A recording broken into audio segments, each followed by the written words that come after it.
Hello, this is Mike Burek. I am on the advisory board of the U.S.-Ukraine Foundation, and I am responsible for pulling together these two tech panels today. Our first one we just finished up, IT and Tech Innovation and Creativity in Ukraine. If you missed that panel, we are recording all the sessions. And so that panel and this panel will be recorded and be available sometime next week. You'll be able to go in on the conference platform using the registration you used to get in today. So without further ado, I'd like to introduce Charles Whitehead, who is the co-founder of Aon Business Incubators and a professor of business law at Cornell University. Cornell is based in Ithaca, New York. And our topic for today is nurturing tech startups in Ukraine. So over to you, Chuck. Great, thanks, Mike. Great for everyone to join us either in person or by recording. We're thrilled to have you have a chance to hear from our speakers. What we'll do today is I'll talk a little bit about the ecosystem generally in Ukraine, just to give context. I'll actually use slides because I am a professor and we live on slides, but I guarantee those are the only slides you'll have to suffer through. We'll turn it over to Pavlo Kartashov. Pavlo is the director of really this innovative group in Ukraine, the Ukrainian Startup Fund, which he'll describe, but it gives you some sense of the change that's happening in Ukraine as the ecosystem for new tech startups continues to grow. And then we have some people who are actually really entrepreneurs, folks with real firsthand experience on what it means to be an entrepreneur, and we'll have them introduce themselves and also what they're doing to give everyone a sense of kind of the activities that are happening, some of what the new startups are doing in Ukraine.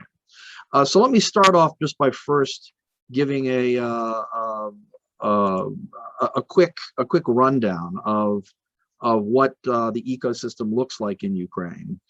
And really the point to be made here is things are probably different from what many people understand Ukraine to be in terms of startups and entrepreneurship and the way in which new businesses develop. And so I'll give you some data and we'll talk a little bit about the ecosystem. But the first point really goes to where Ukraine ranks in terms of entrepreneurial culture. And interestingly, and it's probably something that folks don't necessarily appreciate, is that Ukraine ranks quite high in the country. This is a global survey.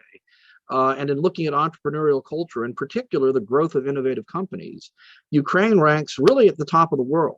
And what this reflects in part is the innovative spirit. You've got people in Ukraine who are very focused on building really strong businesses. And some of the folks that we have today will talk about their businesses. But you see this reflected in this competitiveness report put out by the World Economic Forum. Another sort of data point goes to innovation.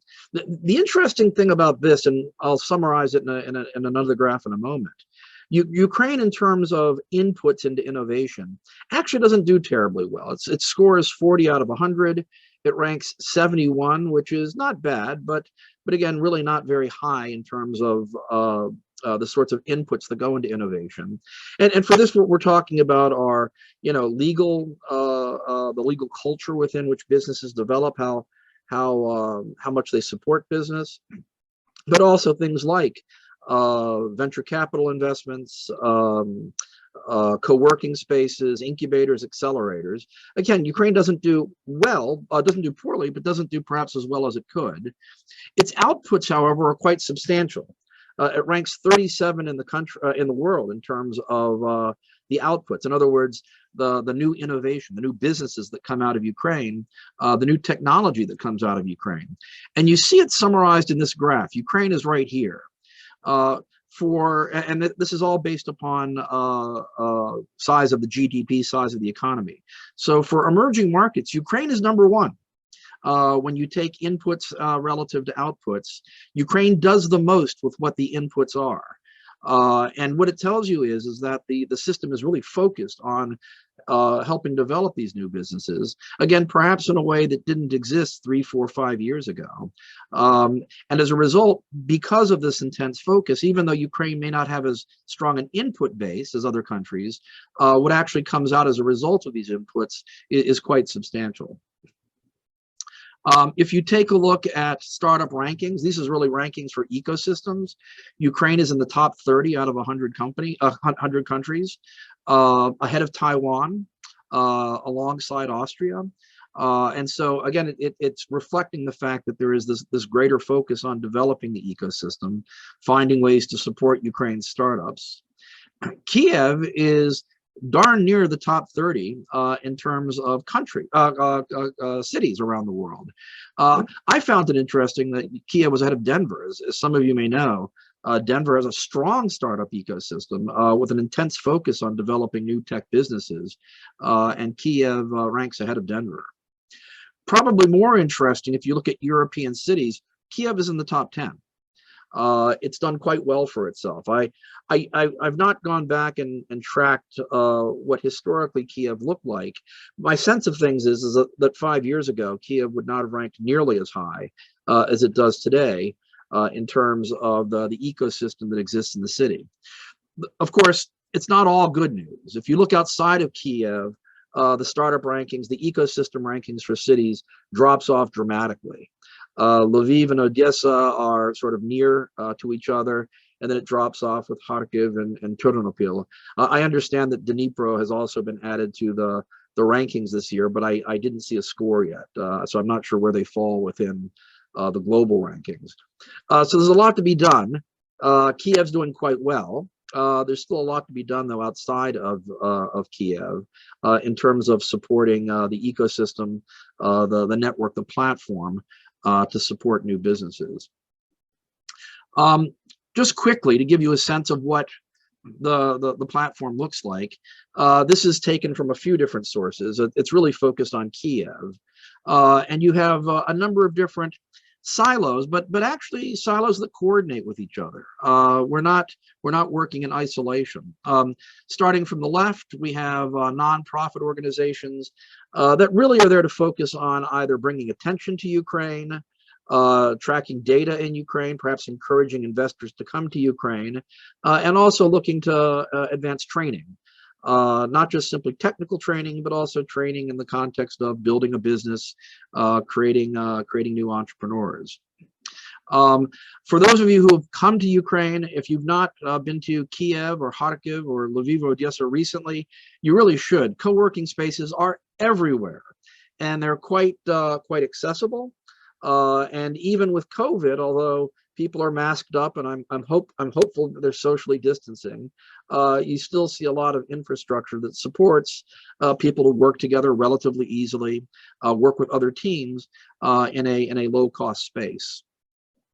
Events and media, there's a lot of attention within the country, both in terms of media as well as events. And by the way, I should tell you, this is probably a year or two old, parts of this. So some of it may be a little outdated. I may have missed one or two organizations. So don't take this as a complete catch-all for everything in Ukraine, but it gives you a general sense of what things look like. So there's a lot of media attention. There are a lot of events that really, again, enhance the focus across the country on building new startups. Finance in Ukraine is probably not as strong as it could be. It's certainly growing. There's an angel community that's developing. It's something that's being nurtured. You also see venture capital investments, some from outside Ukraine. There are a lot of U.S. and European VCs that are looking seriously at Ukrainian businesses, but some in Ukraine as well. But again, within Ukraine, perhaps not as strong as it could be. And so there's an ongoing focus to try to enhance more domestic investment. You know, entrepreneurs that have done well, basically taking some of the equity, some of the value that they've created and bringing that back and perhaps investing in other businesses. And finally, we have incubators and accelerators like AIA that Mike mentioned I helped co-found. There are actually about 100 incubators and accelerators across the country. They're in universities, they are private, Some of them are very early stage. AO is a relatively early stage incubator. Demium, for example, some of you may be familiar, comes out of Spain. YEP works very closely with university students. Some of them are a little bit more advanced. Unit City, for example, has a very new boot camp. It's within a space within Unit City called the Nest. Unit City is a very big tech park in Kiev. And you're also seeing a lot of attention focused there, really on more advanced startups. Ruslan, who will be one of our entrepreneurs, I think just finished a boot camp at Nest and can speak to this. And so you're seeing a whole range of sort of early stage type platforms, from the idea stage at Demium all the way through the more advanced kind of an accelerator, but a very specialized accelerator stage that you're seeing at Unit City with Bootcamp. And so this gives you a general sense of what you see. It's similar in terms of categories to what you would have seen 5 years ago, but not nearly as deep and not nearly as coordinated. We're talking across these different sectors. At AO, we're working with investors, we're working with media. Of course, we're working with the government as well, a whole range of participants, because you see this collective focus on building strong tech businesses, making sure that entrepreneurs in Ukraine have the same opportunities that you might get if you were in France or Germany or Boston or Austin, Texas. Not easy to do, just geographically. Sometimes there are language issues, but nonetheless, because of this intense national focus, you are now beginning to see a more consistent pipeline and a more consistent group of strong startups, like the ones you'll hear from today, coming out of Ukraine. So with that, what I'll do is I'll turn this over to Pavlo. Pavlo, as I mentioned, is the director of the Ukrainian Startup Fund. I'll mention just 30 seconds on this because I can gush about this in a way that Pavlo probably would be embarrassed to do. The Ukrainian Startup Fund is amazing. This is a smart idea. It's brand new for Ukraine, that comes under the Ministry of Finance. And the idea really is to provide non-equity investments, non-equity grants to early stage and later stage startups in Ukraine. It's a novel concept, and it's something that I really had not existed in Ukraine, and probably without someone like Pavlo would not have taken off. Pavlo has been instrumental in making sure that this works and works well. And so it's become a real focal point for the new ecosystem that's developing in Ukraine. So with that, I'll turn it over to Pavlo to talk about the Ukrainian Startup Fund and what he's seeing about the ecosystem. Thank you very much for introduction. Pleased to hear good words. We actually, Ukrainian Startup Funds is a startup itself, so it's been launched not a long time ago. So we started our activity in 2018. And for this short period, we actually have some first results, and I would like to share it with you. So first of all, we have our core grant program. So it's two types of grant. It's grants for pre-seed and seed stage startup. So first grant is 25K and second grant is 50K. And additionally, we launched recently acceleration program, and we have 9 accelerators accredited so far, and I believe 3 or 4 from them are US based. So EO is one of them, and we have also US MAC, we have NUMA, and we didn't stop, and we are talking to big players now. So we are talking to 500 startups, and hope one day they will launch their program on our portal. So we are doing quite well. As for now, we have the biggest actually database of pre-seed and seed stage startup. It's around 3,000, and for last year, I believe USF was the biggest angel investor in Ukraine. So as for now, we granted more than 100 startups. I don't think it's a big amount. So as for now, we funding each 25th startup. But I believe one day it's going to be every second startup, hopefully. As for now, the amount of applications are constantly decreasing, but quality is quite good. And in this regard, we actually trying to design a different program actually to address the requirements and demand of the market. So also we have a very good network of partner network, and we launched our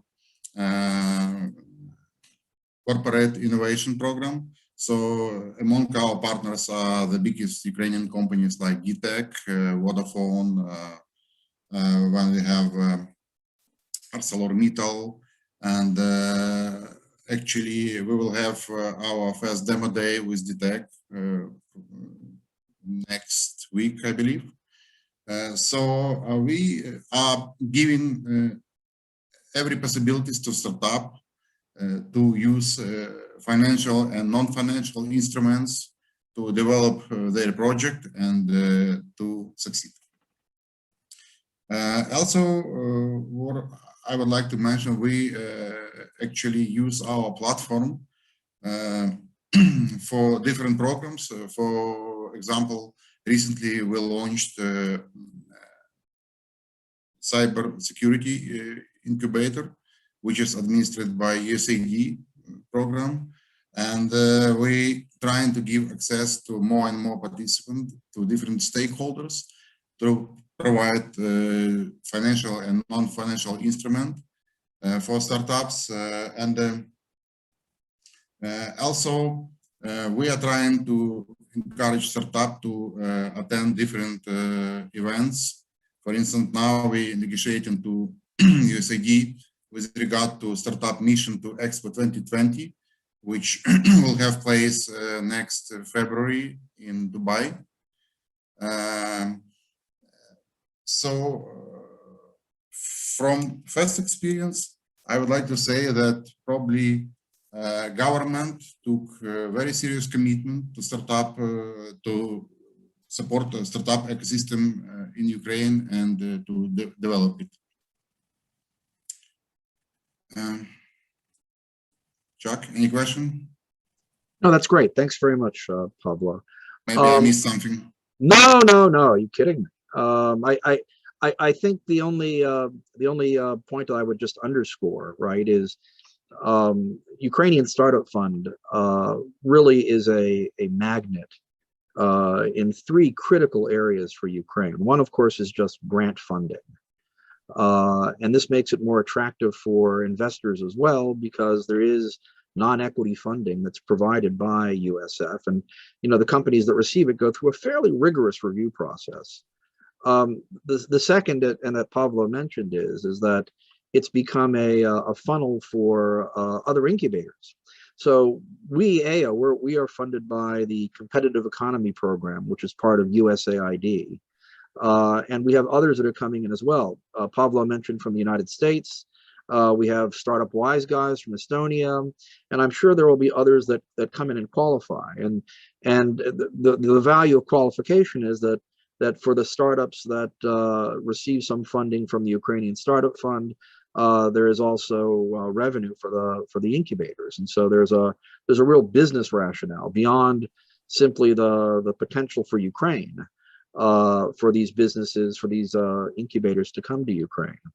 And the third is just, and Pavlo touched on this as well, really the Startup Fund has become a center, kind of the hub of a wheel of the ecosystem in Ukraine, coordinating with other government, public organizations, but private organizations, universities. And so it's been really valuable beyond just simply the grants themselves and the value given to the startups. It's become a real important part of the ecosystem. But in any event, I can say these things. Pavlo can't because he's the director. Why don't I turn to the startups that we have? So we've got 4 startups here with us. I'll confess up front, they all, not limited to AO, but have all been in AO, which is either good or bad. And what I'll have to do is first ask them to each introduce themselves and what they're doing, for a minute or two, just so you get a sense of the broad array of what the startups are doing in Ukraine. So, Nstia, Romanova, why don't you start? Sure, thank you, Chuck. My name is Anastasiia. I'm CEO and co-founder at Mosquito Control. Our smart machine Mosquito, it protects from mosquito bites without usage of chemicals in ecological way. So with our solution, hotels, private houses, restaurants, condominiums, cities can protect their outside territories without usage of chemicals and end up with mosquito-free zones. Thank you. And just to mention, because again, the one thing about folks, the four people here, they're a little more humble than I am, I suppose. So Nastia's team was top 4 at the recent Web Summit. As many of you know, it's the biggest tech conference in the world. And she ended up pitching the president of Y Combinator, I guess, and did quite well. Next, how about the other Nstia? So Nstia Gliebova from VArt. Yeah, so hi everyone, I'm Anastasiia, CEO and co-founder of the VArt, which is also which is an online platform to exhibit, sell, and collect digital art. So we provide the security, transparency, and legality to both art collectors, art lovers, and art market professionals, which means that digital art becomes not only a gimmick, but already a new type of digital asset which has to be dealt with. So we are also graduates from the EU Business Incubator and have recently received a grant from the USF. So I strongly support both initiatives and feel that it's kind of a refreshing way and a really window of opportunities for Ukrainian startups. Yeah, and VArt, again, it's digital-based art, and I will tell you, I know nothing about this. What little I learned about it was from Nstia. Interestingly, there are now venture capital funds that are focused on things like digital art. And so when I read about these things, I actually feel somewhat smart. But it's because VArt really is ahead of the curve on this, and they've got a global platform, they've got relationships around the world, and are very much on top of this, what looks to be an emerging asset class. How about Sasha at SPOKK? Hello, I'm Sasha. I'm CEO and co-founder of SPOKK, and SPOKK is a fully digital insurance platform where our customers can buy, claim, and manage insurance policies. And we are only a mobile-only insurance provider offering affordable micro-insurance products with full of scopes of services online. And in addition to few click subscription buying, we also provide seamless claiming. Means that our customer can get reimbursement in a simple, fast way. So our customer can submit claim in few steps, technology analyzes provided information and sends reimbursement directly to the payment card of our client. That's great. And I should mention, by the way, at various levels, all 4 of these startups have certain levels of traction. So Sasha, SPOKK just launched their national marketing campaign, a few weeks ago, and is already selling pet insurance. So if you're in Ukraine and you have a pet and you need insurance, you should go online to SPOKK, SPOKK. See, I'm marketing for you, Sasha. Thanks a lot. And get a policy. But really, it's SPOKK was, I think, in 2019 the fintech #1 company in Ukraine. They were voted, and they've done quite well, and are really developing real traction now. And last but not least, Ruslan. Thank you, Chuck. Hi, everybody. My name is Ruslan. I'm one of the co-founders of Impactoria. And Impactoria is essentially a search engine for charities and nonprofits, which are independently rated by experts on their transparency, efficiency, and impact. It is all done in order to allow regular retail donors, which don't have the capacity or the resource of large institutional donors, to make the donation decisions having all the right information and knowledge about the charities and nonprofits that they want to support, so that the donation that they're giving make the biggest impact for the end beneficiaries and the causes that these donors want to support. And right now we're operating mainly in the American market. We have secured partnerships with a couple of Ivy League University student consultancy groups. And we have quite a few big announcements coming out soon. So follow us on LinkedIn and stay in touch.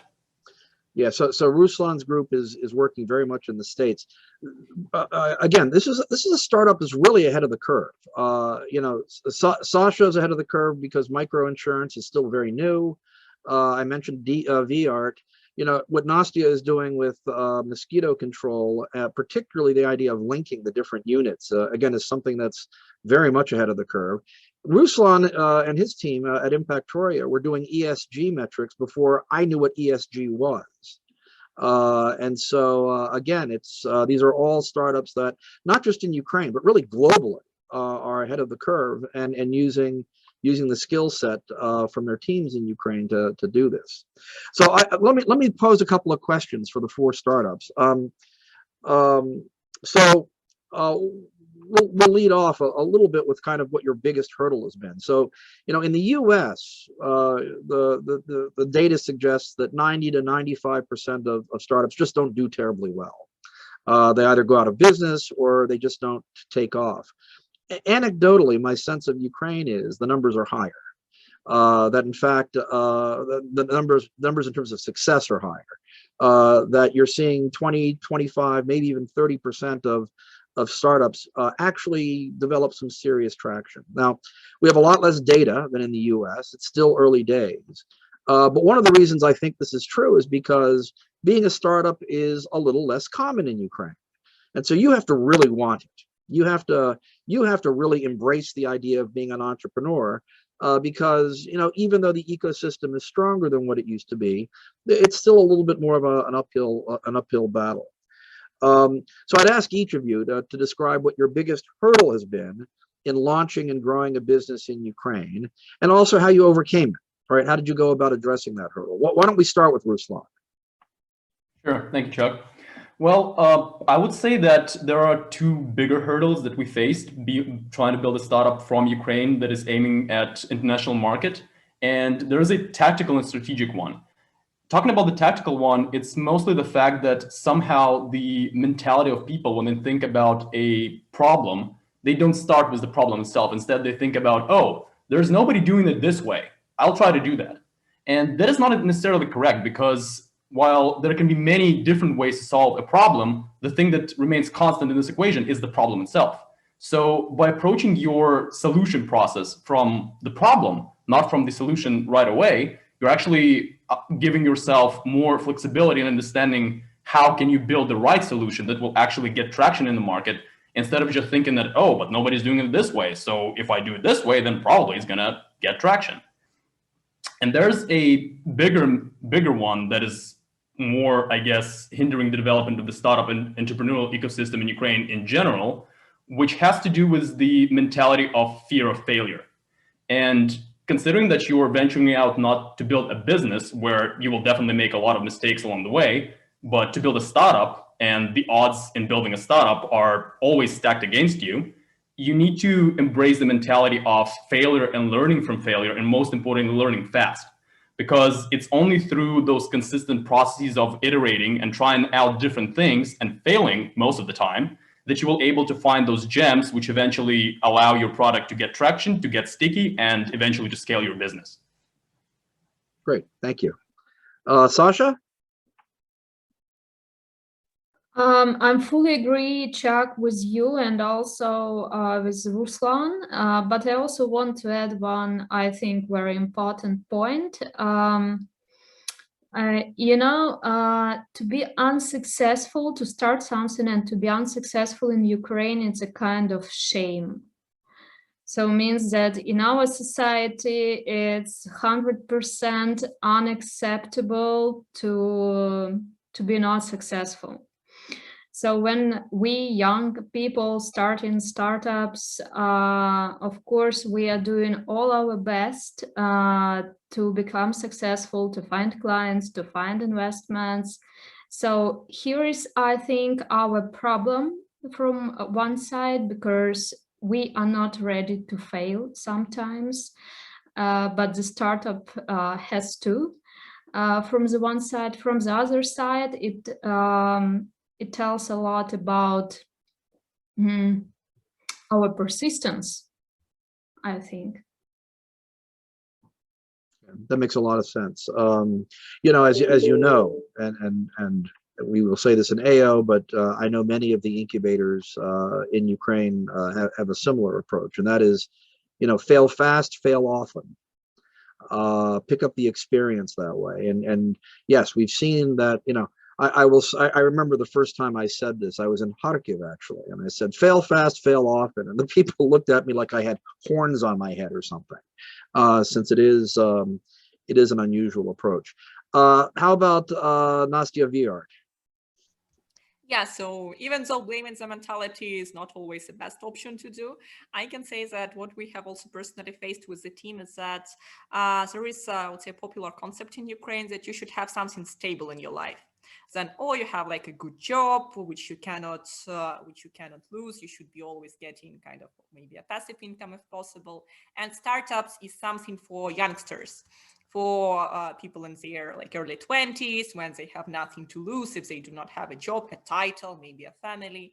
And our team actually proves a completely different approach. That I am also very honored that we are kind of a mix of experienced people from various spheres, both from technical one, legal and artistic too. And we have a combination of different ages and experience in the team as well. But in the beginning, I remember so much that before we even got, I would say, the first results, the first outcome, we always felt that we have to do more. We always have to still have some stable, I would say, that we cannot lose, that we cannot kind of break the tie to what we already have in the life and like devote 100% of time to the startup. And exactly at the moment when it happened, like the results were like literally in a week or so. So you have to take a risk, and that's something which we are not taught in schools and universities. And that's why it's so good that we are finally getting the ecosystem of like-minded people where you learn that failing is not complicated. And like maybe 2 years ago, when if Charles also told me that you have to fail to success, I will be also laughing, but that's what you are actually learning on your experience. Great, thank you. You know, as Pavlo mentioned, the Ukrainian Startup Fund and AO, we are also startups. So I don't know if you caught that, Pavlo, but you and I are both in our 20s. So I'm proud to have lost some number of years. Anyway, thank you. How about Nstia Romanova? Yeah, thank you, Chuck. So for us, I think the hurdle that we feel all the time, probably the speed in Ukraine, because there are like two worlds: the startup world, where everything is so motivating, so quick and quickly changing, and there is the other part of the business when you operate with the other companies, very often with state companies, and those makes the speed of your startup a bit slower. The other thing that Sasha mentioned, the failure, yes, and everything, sometimes it's also perception of the clients. Yes, they want the perfect product, and sometimes this not readiness to accept these failures. And the startup is always about some stages. Yes, you have MVP first, you want some feedback from it, and sometimes this unacceptance of the failures from the others is also that makes you sometimes a bit more resistance, yeah, to add. But the flip side of the Ukrainian startup community is that it is young and it is not that big, and sometimes there are more opportunities, and there are to get the focus from the outside environment, and sometimes it's a bit easier, like, to be noticed and to get these opportunities. So that's from our side. Great. No, thank you. And this actually, again, this supports the mantra in the United States. The algorithm is always 5% succeed, everything else fails. If you're lucky, maybe 10%. But that's the mantra in the US. And again, anecdotally, for the reasons you're describing, I think the percentages are higher in Ukraine. And that's because you have to really want this. And you have to really be prepared to take the risks and to do things that others around you might not do. And so it means it's a more committed group. Again, it's somewhat anecdotal. I can't say that there's a lot of data on this, but I suspect that what you'll find is that the success rate in Ukraine is higher, measurably higher than what we've seen in other countries for the reasons you've described. Let's talk a little bit about staying in Ukraine versus leaving Ukraine. So, you know, historically, the view has always been to be a successful startup from Ukraine, you have to really be from Ukraine. You have to have left the country. And yet all four of you are based in Ukraine, and you're growing businesses, and your businesses are very much globally oriented businesses. In the US, there is data to suggest that 75% of founders stay in the city where they incubated. And it makes sense. You know, your family is there, your friends are there, your businesses are there. So why would you leave? And so certainly the idea of developing a stronger business within Ukraine supports the idea of staying in Ukraine. What would make Ukraine a more attractive place to grow business? If you were to sort of, you know, provide advice, what's missing now, and what would you hope to look for in order to make Ukraine more attractive for growing your businesses? Sasha, do you want to lead off? Yes, let me start. So I think the main problem for all the sides, for the customers, for the entrepreneurs, for the startups, and even for the state, it's trust. Because customers are very conservative and they do not trust new businesses and startups. Companies, entrepreneurs, startups, they do not trust state. And also state have a very tough regulation because of they do not trust entrepreneurs and sometimes customers. So I think it's a basic problem in business in Ukraine. And I think that we have to work together on this problem, so it cannot be like the decision or solution from one side only. So we have to work together like customers, like business, and like state. Thank you. Nstia, VR. So I feel that kind of the most potential also hides in the education, because that's actually what Ukraine lacks now, unfortunately, is exactly the incubators which are tied to the universities. So when you get the startup spirit, like, you know what I'm talking about, since I was actually getting the education not only in Ukraine but also in Austria, where the startup culture is so developed that you can actually grow your startup while being at the university. You can get the people from kind of neighbor universities, like technical ones, or related to economy, or maybe even the law. And you can actually get a great startup team just in your city, just out of the university where you are based, since the same culture is in the USA.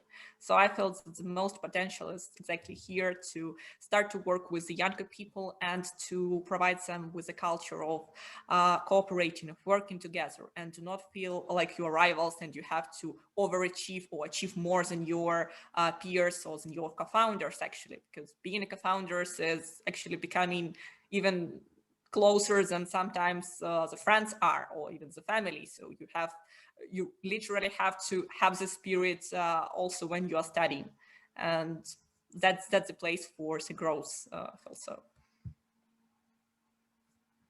Thanks very much. Ruslan, what do you think?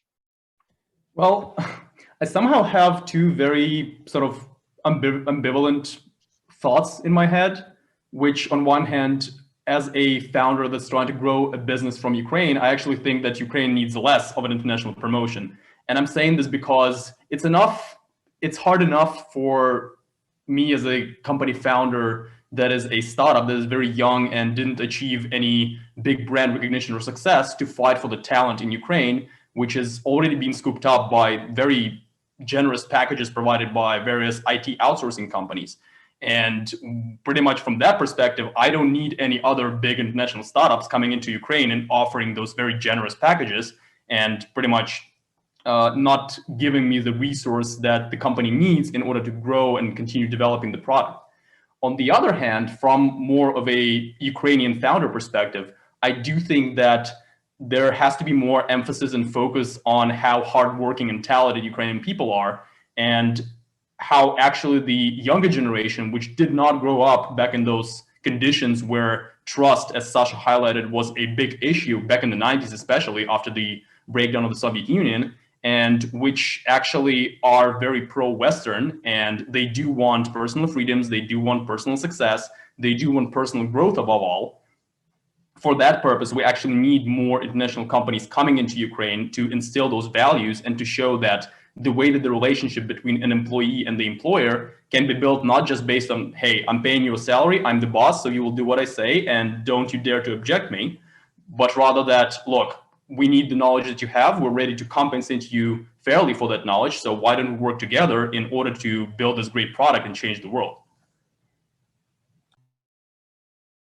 Yeah, no, I hear that from lots of folks, actually, right? And it's part of the growth process, right? As Ukraine emerges as a tech hub, you'll be able to negotiate on a more level playing field. But I think it's part of the transition that we're seeing from, you know, where we were 5 years ago to where Ukraine will be, I hope, in 5 more years. Nstia, Romanova? Yeah, probably I will continue what Ruslan told. It's about the building bridges, yes, between Ukraine and international startup ecosystem. Now I think that more and more things happening to help us to have those bridges, such like incubators, like EU, like Ukrainian Startup Fund, like opportunities to participate in the worldwide exhibitions, like Consumer Electronics Show in Las Vegas that was powered by Ukraine Tech and CRDF Global. Definitely there, for example, startups from France and Israel, they are represented in big quantity, yes, they are mature ecosystems over there, but still Ukraine was there, and there are lots of opportunities from such events like that. You can build the relationships over there, partnerships over there that help a lot. And so as more and more such bridges will emerge, it will help us to live here, yes, but still develop the business outside. Great, and congratulations on your recent distribution agreement in Italy. We have only a few more minutes before we open this up to Q&A, but I did want to ask one question, and I'll start with Pavlo. And that's because one of the key things that the startup platform world needs in Ukraine, and I mentioned this before when I was talking about the ecosystem, is more investment. That we've got a good amount of investment. All the major international VC firms in some way, shape, or form come to Ukraine, but nonetheless, we don't have as active and certainly not as deep a local investor base as we perhaps could have in Ukraine. So a number of the people that are watching this now perhaps are based either in Ukraine or outside Ukraine. And a concern that often comes up when I talk to investors are concerns about corruption, that Ukraine has a corruption issue. So what would you say, or what would you say if you were me and you're talking to an investor and they say, well, I'm concerned about corruption? How would you respond to that? Is that a concern? Does it affect your business? What are your thoughts on this? And if you don't mind, Pavlo, I'll start with you, since you are at the Ukrainian Startup Fund. You're muted, Pavlo. Thank you, Chuck. Actually, it's a good question, and it's been asked again and again. And actually, I don't have any answer to it, because from our perspective, from our feedback, we don't see any actually claims from startups that there is corruption, also something like this. But there is obviously a lack of legislation sometimes. And obviously, what I actually personally noted, that some startups, they lack actually institutional capacity. What I mean, when we monitor the grants, we see that the startups spend money in different ways. And for instance, they apply for money for salaries, but in their turn, they actually buy some services of accountant. So sometimes such cases, they're very ridiculous, because if you ask for money for salaries, there is one tax base, and if you buy some services, it's completely different. From startups point of view is the same, but from point of view of tax authorities and different people, it's completely different things. So what I want to say that actually each startup need to stick to legislation very thoroughly, to examine it, and have very good institutional capacity to make business here in Ukraine. Obviously, each startup is not limited to Ukraine only, so they actually enter in different markets, and obviously they need good lawyer. I mean, as local, as international lawyer, who actually could give very good advices and provide some consultancy to avoid this or that failures. That I would like to say. Okay, thank you. Just because we're limited on time, I'll throw it open to the other four. Does any one of you, rather than my dragging it out of you, do any of you want to volunteer some thoughts on this? Just raise your hand. I can grab you. Okay, Ruslan. Yeah. Again, it's a very subjective point of view, so I'm not sure that it's going to apply to any investor that wants to invest in Ukrainian startups and is worried about corruption. But just based off my interaction with VCs, and especially I have a friend who used to be a partner in funded startups, just based on knowing his experience with investing into startups and how many risks are there, which lead to pretty much a no in 95% of investment decisions. If you are worried about corruption when you're investing into startups, I really applaud you as an investor, because probably you have found a way to mitigate all those immeasurable risks that investing into startups has. And pretty much the risk of corruption is the risk of trust. And I would say that if you have made a decision to invest into a startup, by that time, especially if it's an early stage startup, you should have a lot of trust into the team of this startup. Because without trusting their knowledge and expertise and their vision for building this product, how can you even allow yourself to give your money or the money of your limited partners to this particular team? So I think that the issue of corruption is equal to the issue of trust. And if there is an issue of trust, I think you have other things to worry about than this particular startup being corrupt or the team of the startup being corrupt. Great. Thank you. I should say, by the way, to the audience, for those of you who might have questions, please, I think, type them in. I believe there's a way you can do that in the Q&A thing, and we'll try to get to them in a few moments.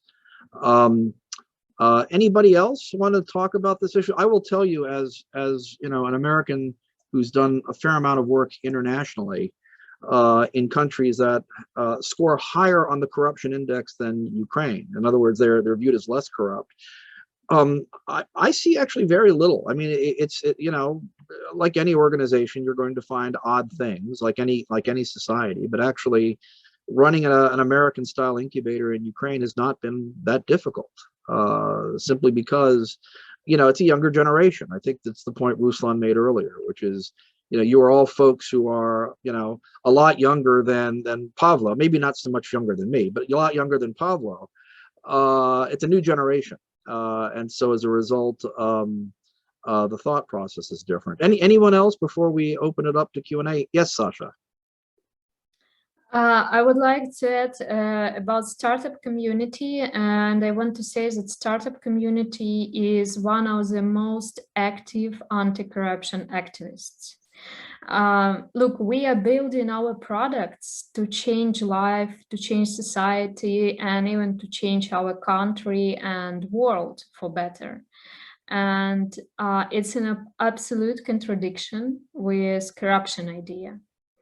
So I think that is the last thing for investors should worry about in Ukrainian ecosystem. Great point. Thank you. We did get one comment, just to read it out. It's What an impressive and powerful case, what impressive and powerful cases and great personalities behind them. After seeing these high caliber people, their values and their achievements, nobody should ever dare to call Ukraine a failed state. Great to see you guys and wishing you all great success. You are making this world better, which I think is very much the case. And it's consistent, Sasha, with what you're saying. It's very much, I think, how people think about startups and certainly this community in Ukraine. Mike, do you want to take over for Q&A? How do you want to do this? Yeah, I don't see any Q&A at the moment. Peter or Ryan, do we have any questions coming in from anywhere else? No, at the moment, only the one comment in the Q&A. Okay. Okay, Well, thanks, Ryan. we certainly have other things to discuss. Well, in case others do have questions or comments they want to. Well, and I have one question for our entrepreneurs. I'm just curious about your overall experience in working with incubators and accelerators in Ukraine.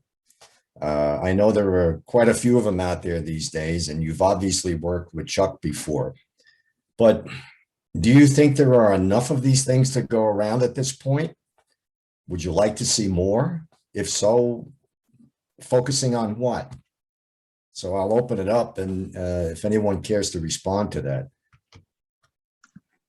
I will gladly answer this question, since like our experience with your Business Incubator was, I can say it was like a lightning. It was really a game changer, because in our batch, we were almost the only ones with an idea stage. So it means that we have just gathered the first team which we got and supplied to EO, because we have heard that it's kind of the best which is now available for early stage startup. So I can say that one of the best experience here is that you actually understand how it works. And what I mean by that, it's not, like the prescribed rules of the startup world, but you understand that if you want to achieve something, you have to work literally every day and every night sometimes, because like, in our case, our clients are located worldwide, and even in the countries which we have not experienced yet. So we have users from 60 countries, and it means that like the whole day the sun never sets, and we have to be in charge of what's going on. So that was actually the thing which I learned exactly from our incubator experience. I can say that what lacks maybe in general is exactly the amount of incubators which are focused on business model. So which are not only about the motivation, but actually brings the valuable speakers and valuable lectures, mentors, and so on, who will continue to work with the startups even after the incubation cycle has ended. So in our case, the mentor who we were working with inside of the incubator joined us as a team member and is still with us, and we are we are gladly to cooperate. Also, even though almost a year passed after our incubation experience, that's what maybe the most valuable is exactly the people who are there, and that the mentors in the incubator are not kind of working on the amount of hours, but are actually interested into investing their time and efforts into teaching the team, into bringing the value into that. Great, thank you. Does anyone else want to respond? I probably will add just for us the experience of also incubation at EO Business Incubators is also about like before EO and after EO. There are like two different businesses came in and out, and this Nstia, that's something that mentioned. This also something very valuable for us is this continuous support after the program. It's not like about 4 months that we had during the program, and there were real very dramatic changes in our team, in our business, of what we do and how we do, but also this long time and lifelong of our business support is something that is the most valuable part, I should say. See, Mike, she's being very polite. What they mean to say is they can't get rid of us.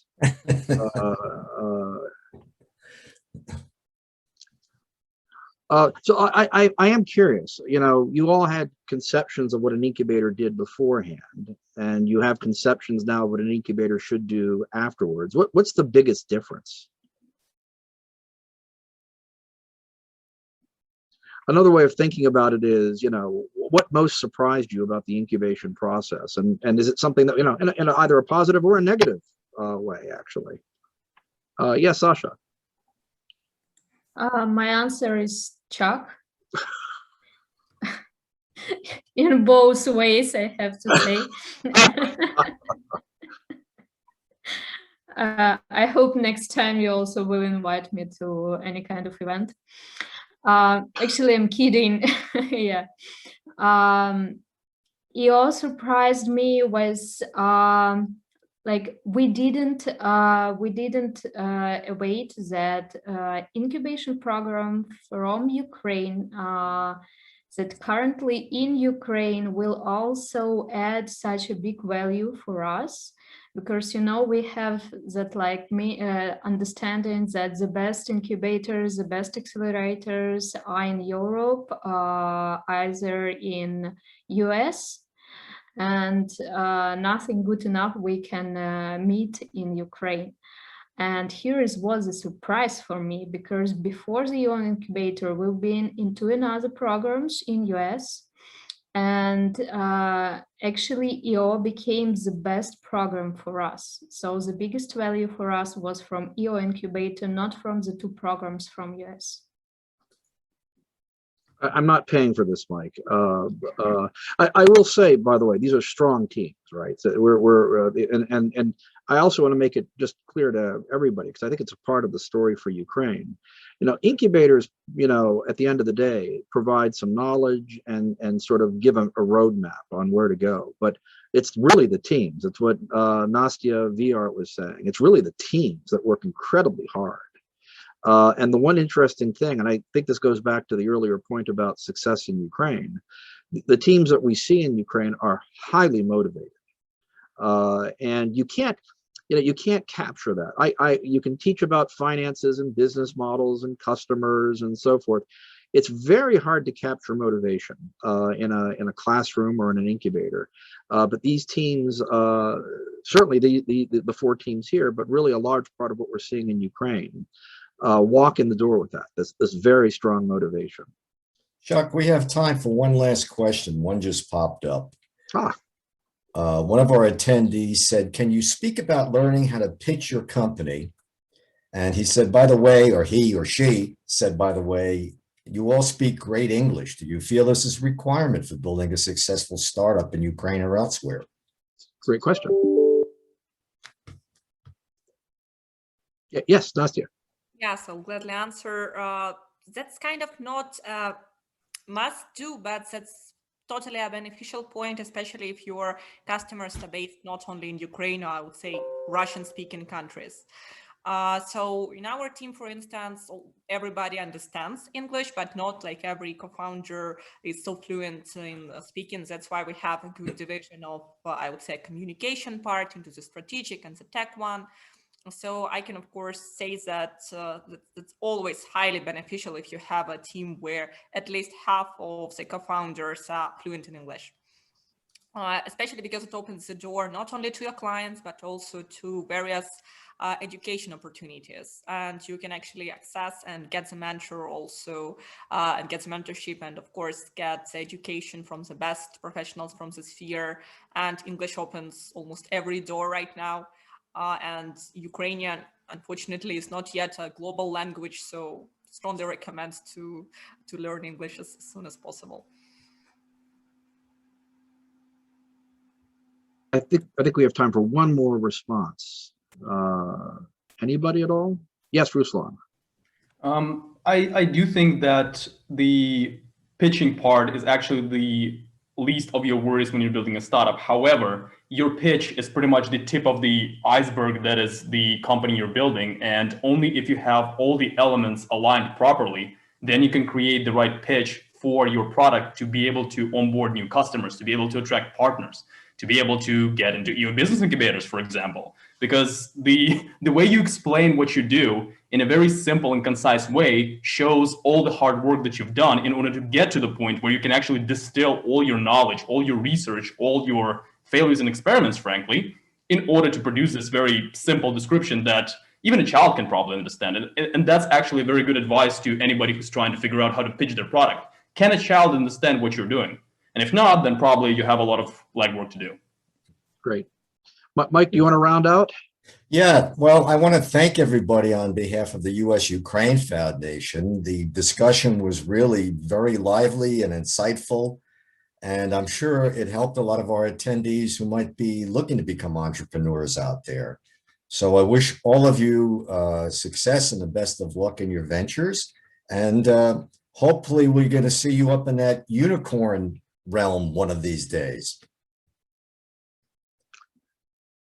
Chuck, thank you so much. No, thank you guys, and in fact, all 4 of them will be unicorns. So we're planning on them to fund AO in the future. But thank you, Mike, and thanks to the U.S. Ukrainian Foundation for sponsoring this.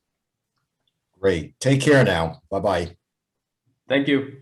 Thank you. Thank you.